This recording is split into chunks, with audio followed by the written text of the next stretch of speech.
What's up, beautiful people? It's your favorite light, MB. Welcome to the very first episode of the Conf1dence Way Podcast. I am your host, MB, and the B stands for Boogie. But this ain't a dance podcast. Let's get right. Let's get down to business. Don't judge me. Judge me all you want to. Listen, why am I here? I am here to educate, empower, and encourage. I am a survivor of domestic violence. I was in an abusive marriage for 3 years of my life. I have 3 beautiful, amazing toddlers who are full of a lot of energy and always into mischief. On this podcast, we're going to be educating, we're going to be empowering, and we're going to be encouraging. I want to educate people who have never experienced domestic violence or who have questions as to why people stay in an abusive relationship or an abusive marriage. Because, people be like, I'm not going to lie, I was this person. It don't take one time. You hit me one time, I'm gone. And that's what I thought until I was in there, deep in the quicksand. You hear me? I am also here to empower anyone who has experienced domestic violence to remove the shame and guilt and be brave enough and courageous enough to share your story, because we have to shine light on the darkness that is abusive relationships and domestic violence. There's so much people don't understand, so much people don't know, and so many signs that are there and present well before, in many cases, in my case, before physical abuse happens. And domestic violence and abusive relationships aren't just abusive because of physical abuse. There's financial abuse, there's mental abuse, there's emotional abuse, there's spiritual abuse. There's so many different phases and stages of abuse. And I want to help empower anyone who has ever been in an abusive relationship or marriage to take back your power, take back your control, because you are important, your life matters, your story is important, because there are other people out there who need to hear it, to know that if you can survive it, they can survive it too. And I am here to encourage anyone who is currently suffering in silence in an abusive relationship or an abusive marriage. You are not alone. You are not crazy. Abuse is not normal, and your feelings are valid. So let's get into it. Who is this podcast for? This podcast is for anyone who is interested in understanding and learning more about domestic violence, abusive relationships, anyone who's ever been in an abusive relationship, anyone who's ever experienced domestic violence abuse. And when I say experienced it, you don't have to be the abused person. It can be for the abuser who is no longer abusive. It can be for anyone who has been abused, anyone who is currently being abused, and also something that I never really considered until not too long ago. This is for people who are friends and family members of anyone who is in an abusive relationship, because you guys carry a burden.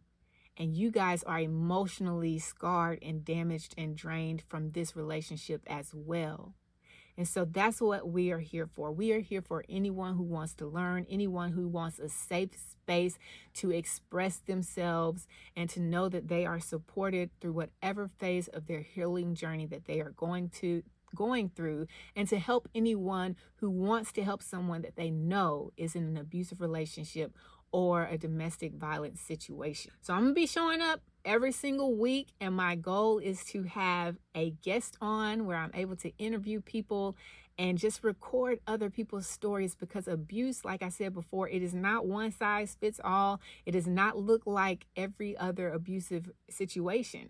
There's so many different ways that people are being abused and manipulated and taken advantage of. And I want us to be able to see the signs based off someone else's experience, someone else's trauma, so that other people don't have to endure it themselves. Why am I doing this? I am here to help others. I believe that God gave me the gift of encouragement, and I want to encourage other people, but I also know and believe that God has been telling me that this is my lane. This is what I'm supposed to be doing. The last year, all of 2024, I kind of felt like God was tugging in this direction, but I was like, no, I don't want to be the person known for domestic violence, empowerment, and all of this other stuff. Why? Because I had just started a clothing brand called The Conf1dence Brand. And yes, whenever I say it like that. I say The Conf1dence Brand. And I was like, I want to encourage everyone to be confident. And why did I start the confidence brand? Oh, I believe that God spoke to me with that too, in saying that the reason that I was in a controlling abusive marriage and the reason I stayed in a controlling abusive marriage was because I was making decisions out of insecurities. And so the mission of the confidence brand was to inspire people to dive into themselves, to understand that we are all created by greatness, with greatness, and for greatness. God has a plan for our life. God created us to be confident and be confident in Him. And that's where our true confidence comes from. And there's only one person on the planet who's ever responsible for our level of confidence, and that's each one of us, to ourselves. The number one is what that represents. Because some people will say, I don't have confidence. I believe we all have confidence. It's just whether or not our confidence is low or our confidence is high. And I was in a place where I had low confidence, but I pretended to have high confidence. And what that looked like was I would get dressed, I would go out, I would do certain things, but I would still secretly seek validation from other people.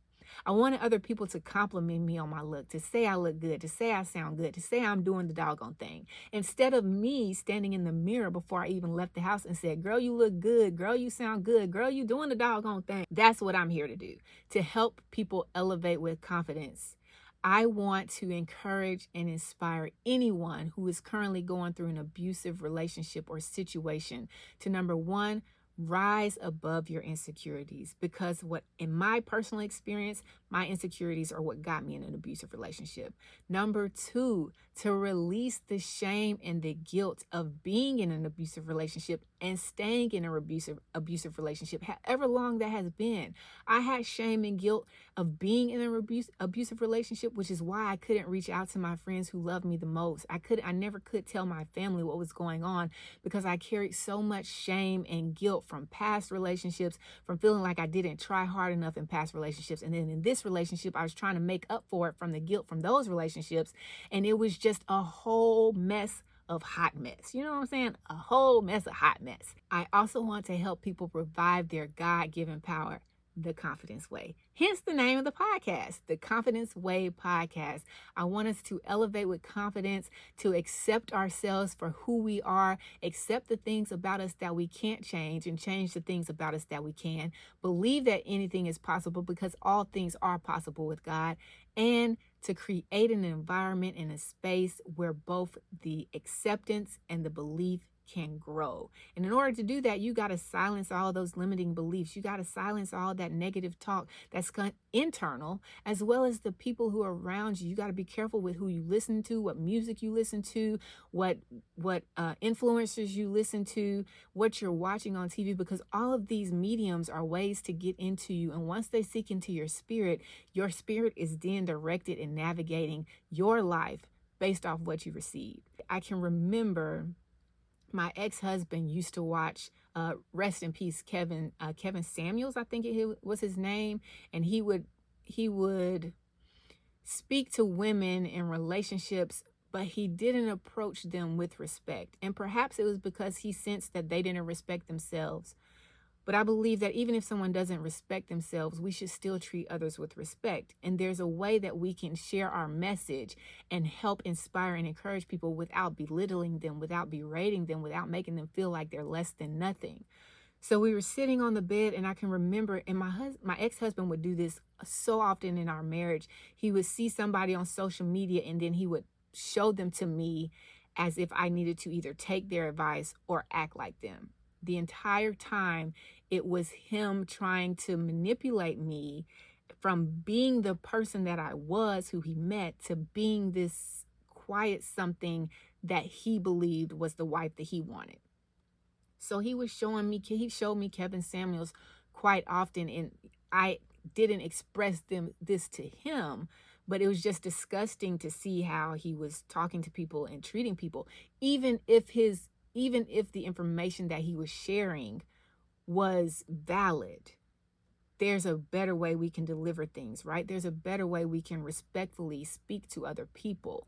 And I remember one time he had showed me something at night. We were in bed and he was watching one of his episodes or videos about, I don't remember the topic specifically, but of course he was talking to a woman. He was talking down to a woman. He was talking at a woman. He was yelling at a woman.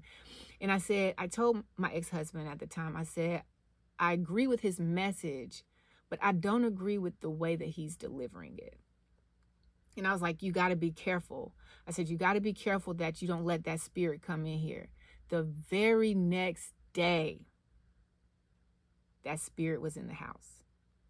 And it was a lot of times where he would go listen to certain music, and that spirit, like, it's almost like his spirit was so susceptible to evil behaviors and evil actions. And the crazy thing was he would constantly tell me about what I let into my life and my ears and what I'm listening to and who I'm listening to. And that was a form of manipulation and control. He wanted to control everything I did, but then go out there and do what he wanted. So the very next day, I can remember I was sitting in the room. I think his kids were with his aunt.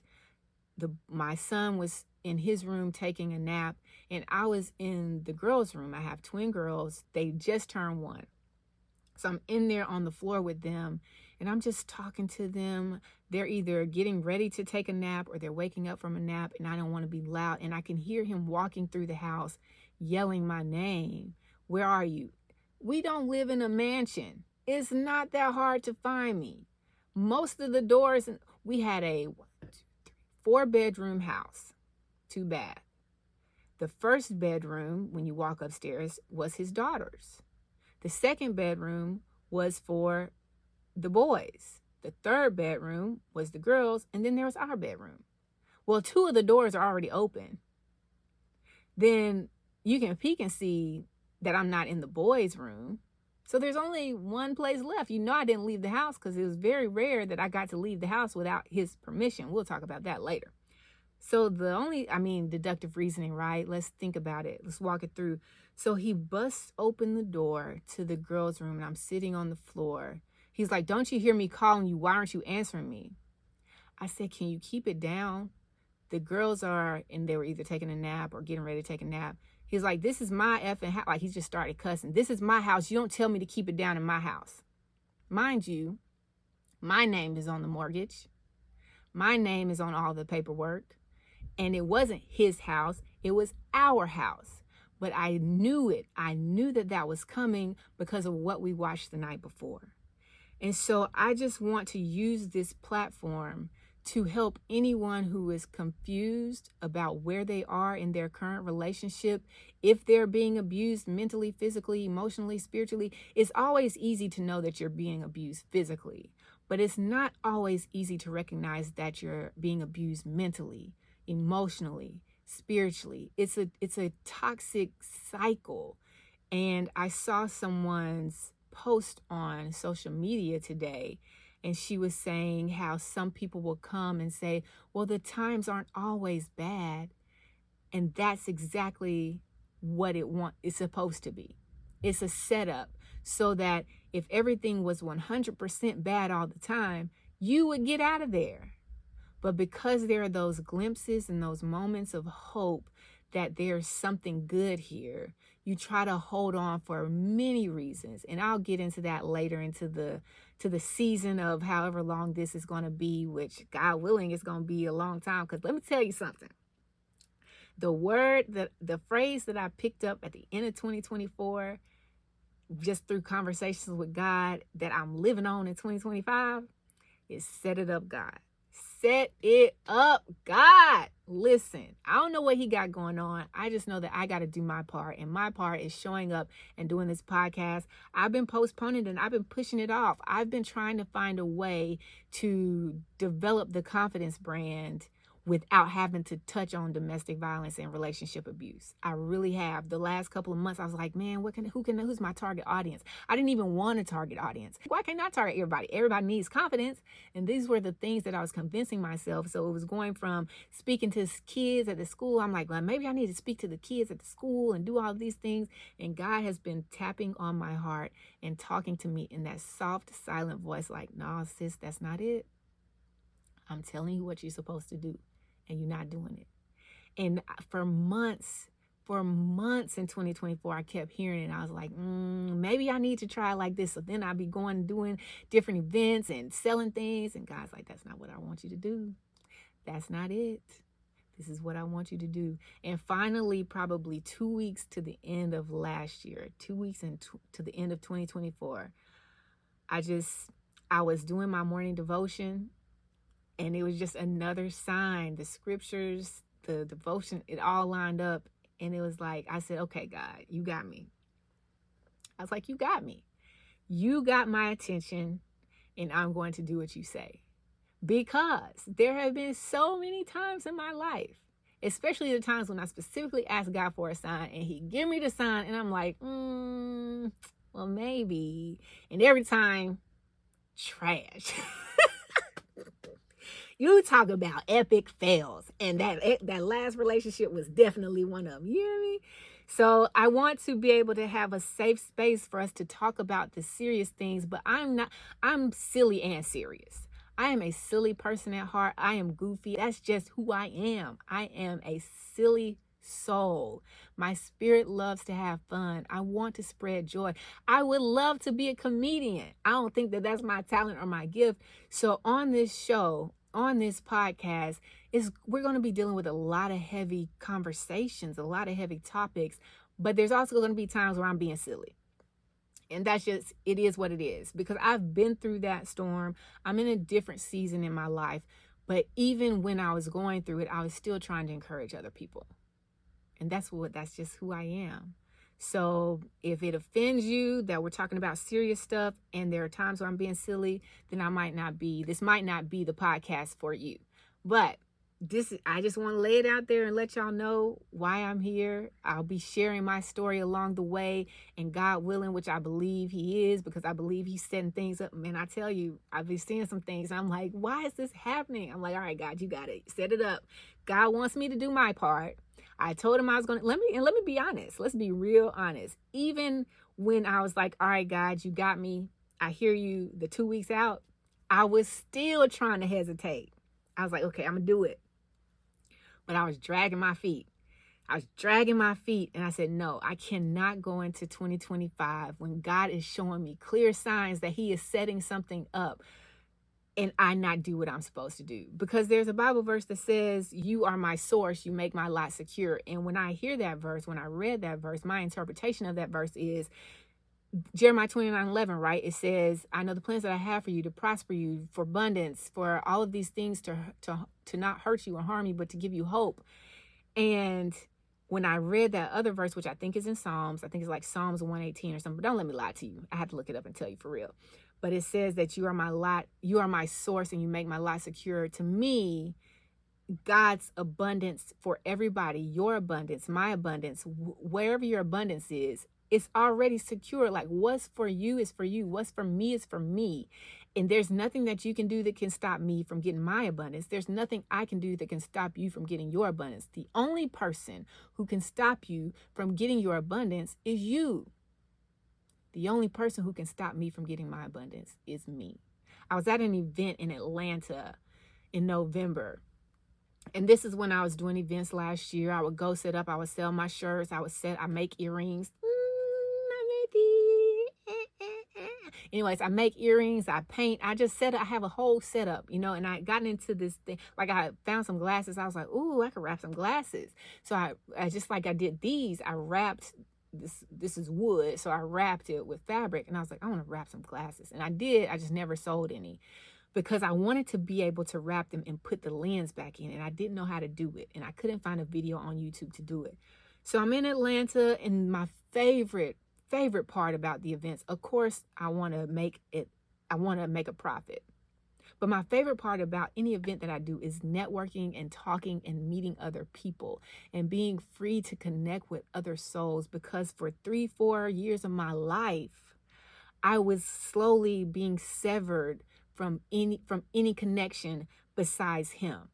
He was trying to develop this ecosystem that literally revolved around him. If it was uncomfortable for him, no one else could do it. There was I don't know, it's just like something was missing in his brain to sacrifice his comfort for anyone else. Not for the babies, not for his kids, definitely not for me, because he didn't respect me. And he made sure that I knew that. So for so many years, I'm a people person. I've been called a social butterfly. I just love interacting with energies.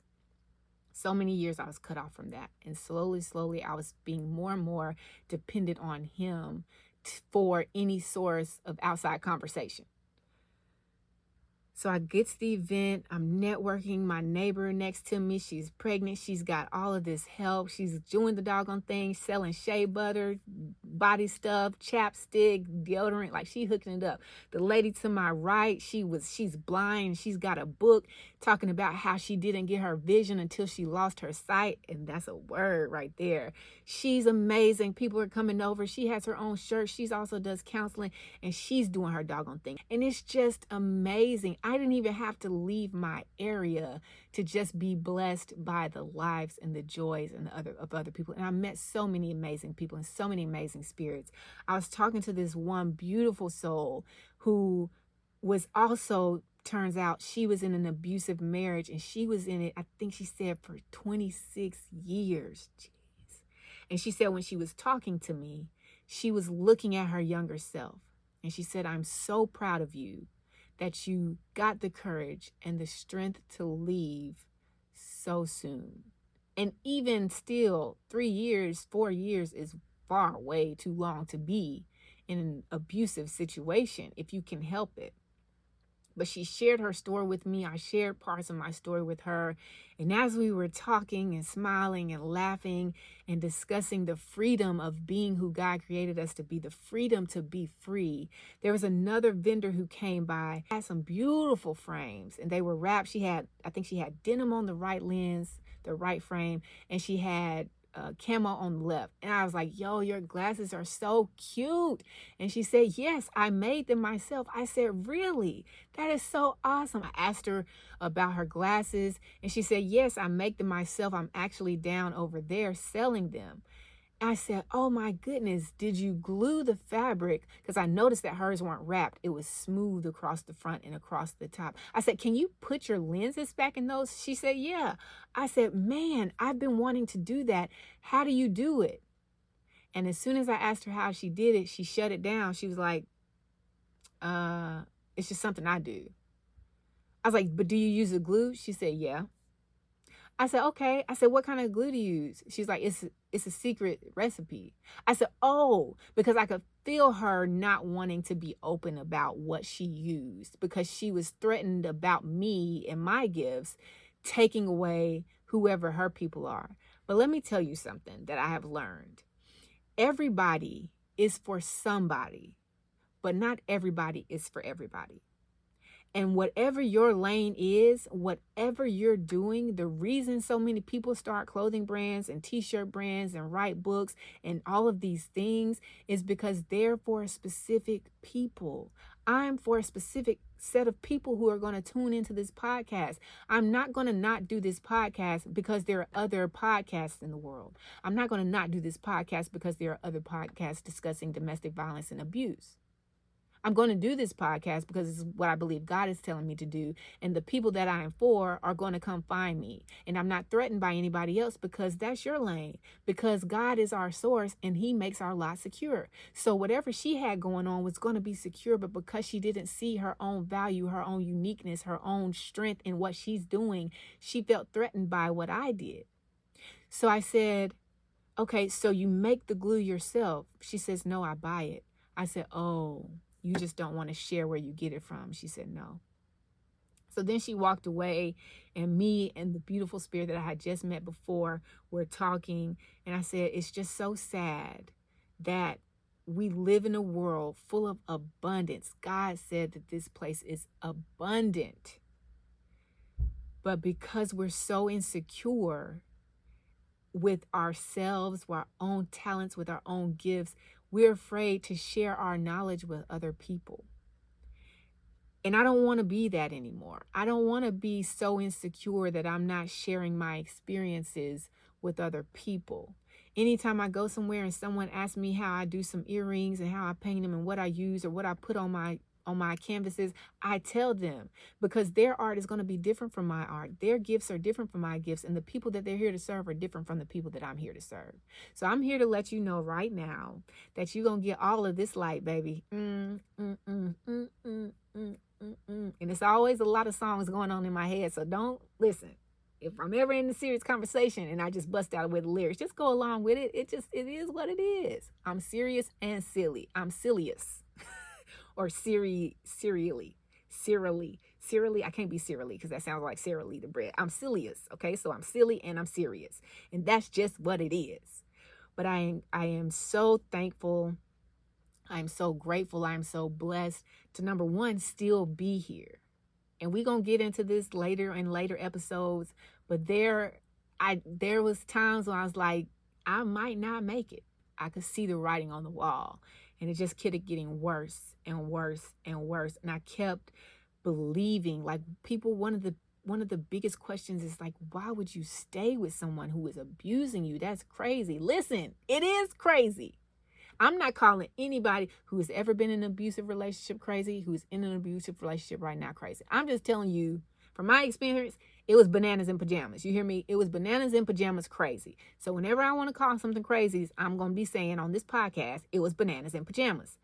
And it is. But you're convinced, in my case, I was convinced to hold on because I didn't try hard enough. This is my second divorce. I didn't try hard enough with the first one, which I wasn't supposed to be married to anyways, but at least that person was my friend.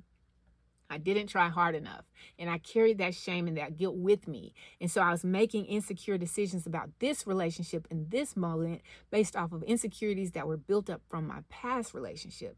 And there was always hope, because that cycle of sometimes they're good, sometimes they're bad, sometimes there's nice, sometimes there's evil. That nice and that good is something that I held on to as hope. Like, he knows the Bible, he knows the word. He's the reason why I'm getting a better relationship with God. He's the reason why I came back to believing in Jesus. There's got to be something here. That it can't just be all evil.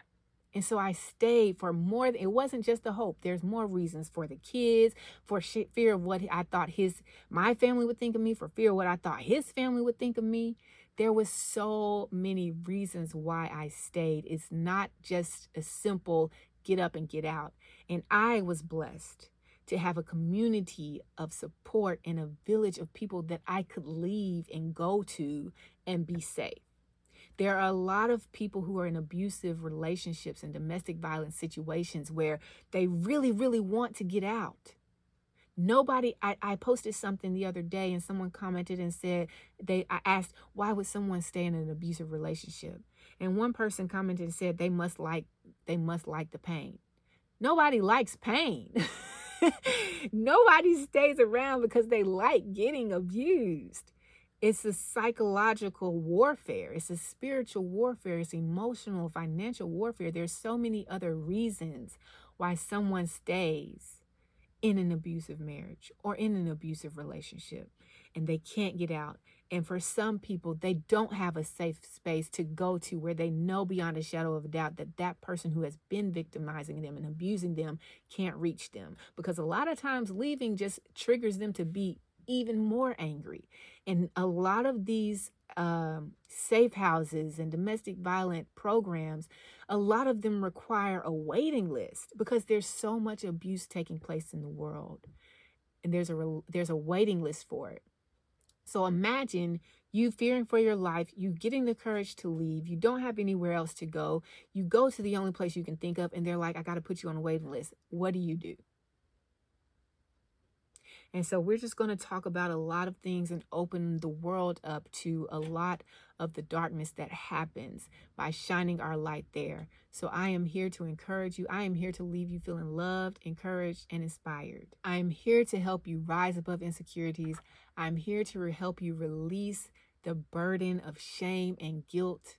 And I'm here to help you revive your God-given power, the confidence way. She gone.